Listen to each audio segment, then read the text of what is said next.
a história de um povo, o sonho, a coragem e a determinação dos imigrantes que buscavam em novas terras a realização de suas vidas, portanto, buscavam um futuro melhor. E esse sonho se transformou numa verdadeira história de fé e arte. Essa história está fundida nas portas de bronze da Igreja de São Pellegrino, em Caxias do Sul, no Rio Grande do Sul. É uma obra internacionalmente reconhecida que atende a dois aspectos de igual importância. Guarda a pinacoteca do saudoso mestre das cores Aldo Locatelli e conta a história da imigração italiana de forma criativa, que impressiona e emociona todas as pessoas que têm o privilégio de as conhecer.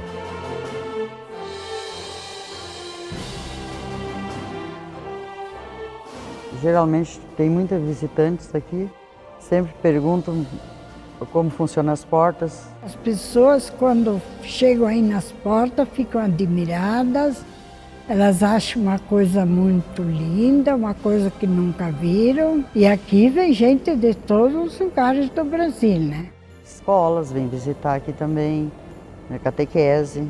Todo mundo se impressiona com as portas, que acho muito lindo. Com as visitas de turistas, nós percebemos a alegria, nós percebemos assim o encantamento que ficam quando entram na nossa igreja. Quando chegam, já começam a passar a mão numa porta, na outra, para sentir mesmo o trabalho feito, o trabalho detalhado que está lá sobre a imigração italiana em Caxias do Sul.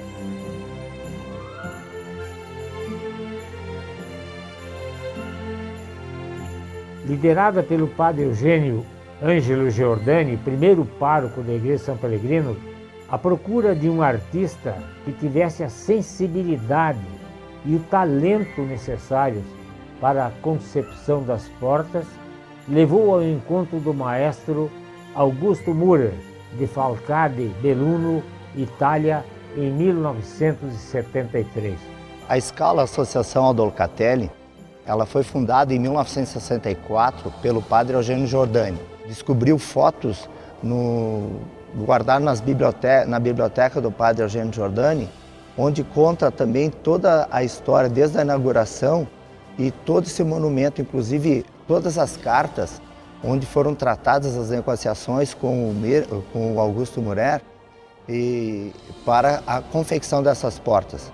Em viagem à Itália, no dia 6 de agosto de 1973, no Palácio da Prefeitura de Feltre, foi firmado o documento entre Augusto Müller e o padre Eugênio Giordani, onde Müller se comprometeu a criar em gesso 3 moldes para as portas com os 3 motivos fornecidos pelo pároco: paz, justiça e amor.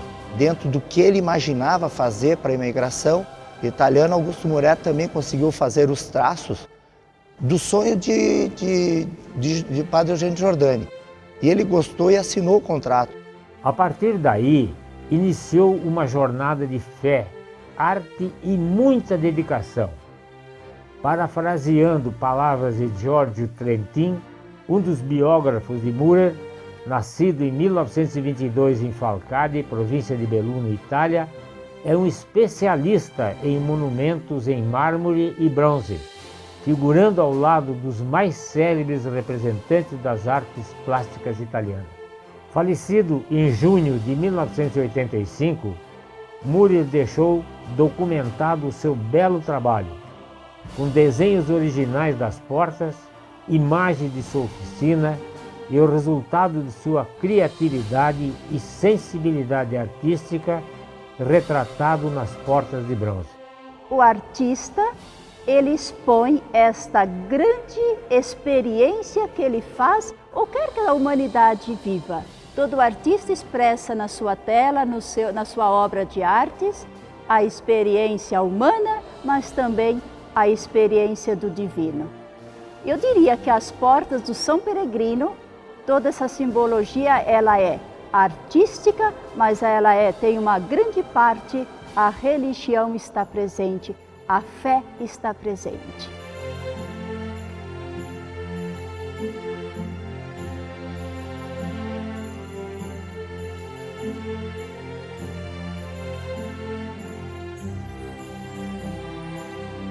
A obra de Murer navegou pelos mares, iniciando uma grande jornada até Caxias do Sul.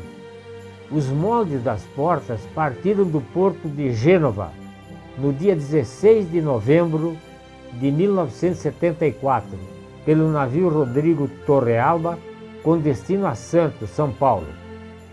Foram 9 caixas, contendo as 3 esculturas em gesso das 3 portas da matriz, com um peso total de 6.535 quilos.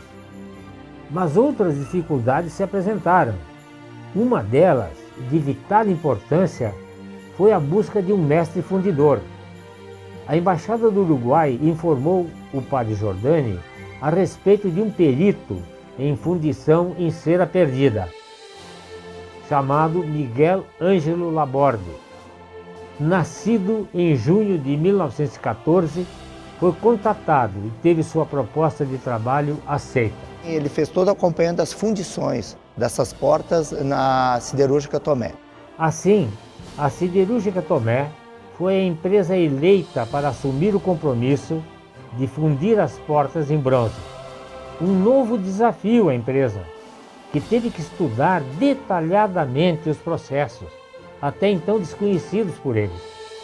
Sob orientação técnica de Laborde e a assessoria de Mário Mateus Tomé, o sonho tomou forma e a história da imigração italiana, em forma de paz, justiça e amor, foi perpetuada em bronze.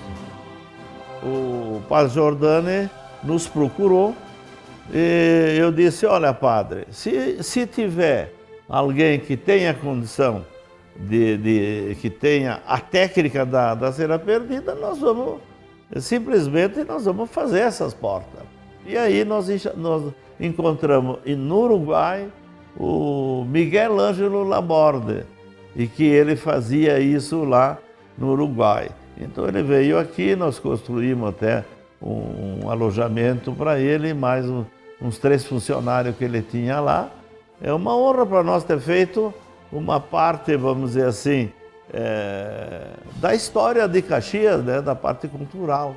As portas de bronze se erguem em forma de monumento à imigração italiana.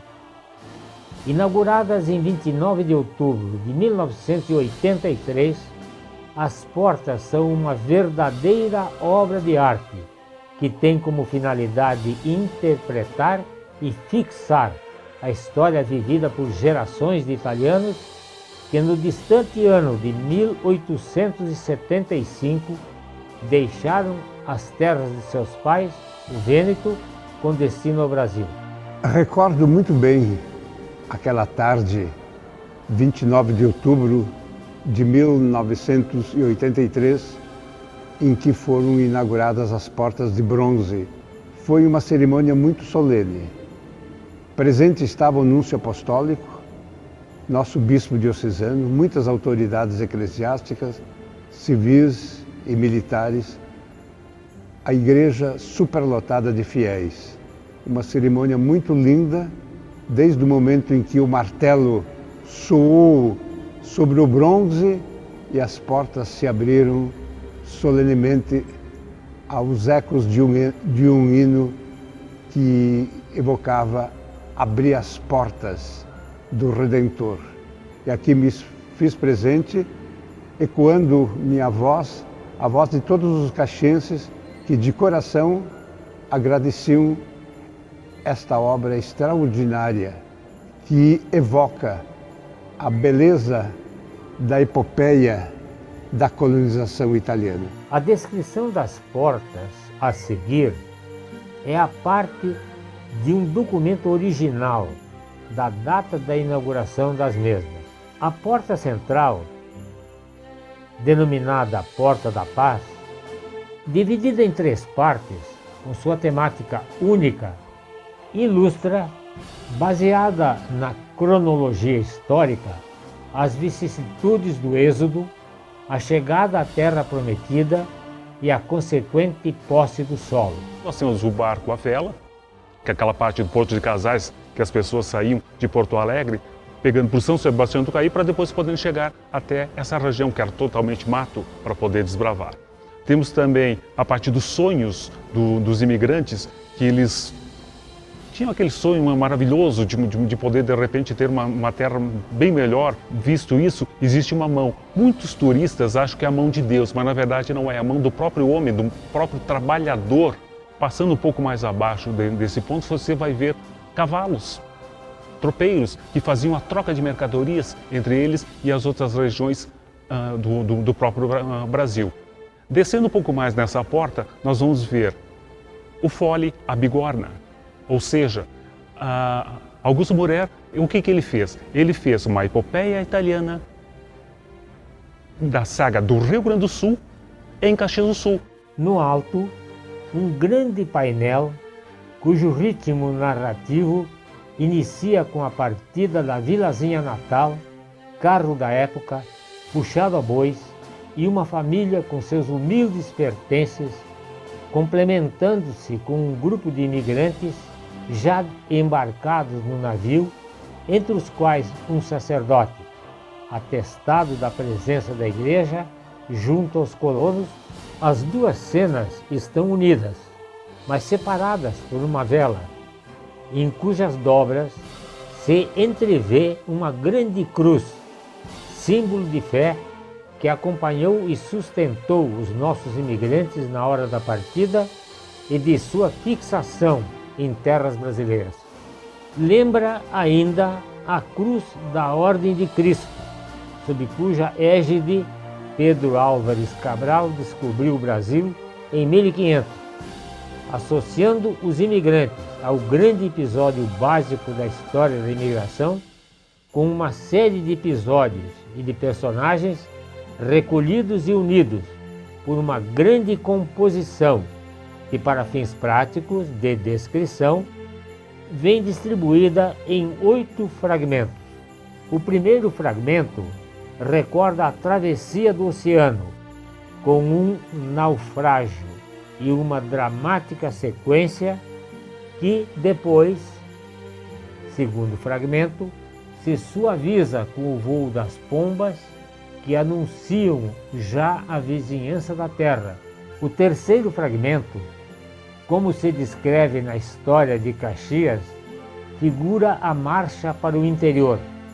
O quarto fragmento lembra e homenageia as vítimas da primeira colonização, figuras que têm uma atitude e dura espiritualidade, que recordam a paixão e a deposição de Cristo, unindo na dor o homem e Deus feito homem. O fragmento é complementado com a figura de Ana Rech, em seu famoso pouso, um dos primeiros centros de assistência e de reencontro de nossos colonos, dos serranos, dos luso-brasileiros, com quem nossa gente haveria de confraternizar. O quinto fragmento, ainda cavalos e a construção das casas.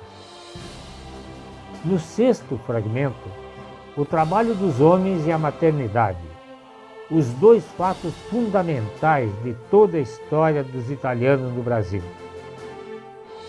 No sétimo fragmento, e também no oitavo, já transcorridos os anos iniciais dos pioneiros e, portanto, já colhem os resultados do esforço e do trabalho, também aqui o tema bíblico da fertilidade da terra prometida, e entre os personagens sobressai a mulher nos vários aspectos de sua vida: mãe, esposa, colaboradora do homem.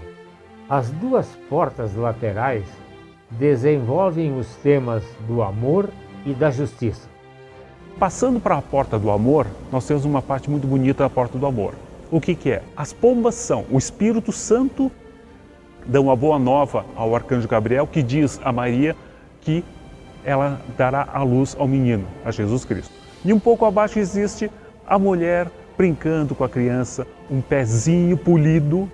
As mulheres, quando vêm à igreja, elas passam a mão no pezinho da criança. Para quê? Para que a criança nasça com a maior felicidade, com a maior alegria, com a maior paz. Mas aquelas que querem engravidar vão lá, passam a mão no pezinho da criança para poder engravidar. Por isso que o pezinho está polido. A mulher, materialização do clima de calor e da dedicação com que amparou e sustentou a fatigante atividade dos homens. As crianças, além do afeto conjugal, sinal concreto do significado da família, tal como viveram os antepassados e vivem os descendentes. A porta da justiça é particularmente significativa, porque ensaia uma interpretação da justiça que foge aos padrões tradicionais e a aproxima da realidade histórica vivida pelos nossos imigrantes. Nós temos a porta da justiça, onde Caxias foi separada em léguas, pequenos espaços para que as pessoas pudessem ter as suas colônias e os seus habitados. E um pouco mais abaixo, uma mãe com 2 filhos, separando aquilo que é de justiça, ou seja, o que é? O pão separado para os filhos. Isto é a justiça, interpretada e representada como a concórdia dos espíritos, tanto na distribuição das terras designadas, com a planta das antigas léguas, quanto no partir do pão, motivo evangélico de uma mãe aos seus filhos. Paz, amor e justiça, as portas de bronze são a prova de que a união, de que aquilo que você sonha pode ser uma bela realidade. E certamente as portas que aqui estão, as portas da justiça, do amor e da paz, se constituem num patrimônio. Um patrimônio da Igreja São Peregrino, da cidade de Caxias do Sul, da região nordeste do estado, do Rio Grande do Sul, do Brasil e do mundo. E como disse o criador das portas, na Itália não as teriam feito melhor, e por obra de gente vêneta. Le mie porte d'oro, as minhas portas de ouro.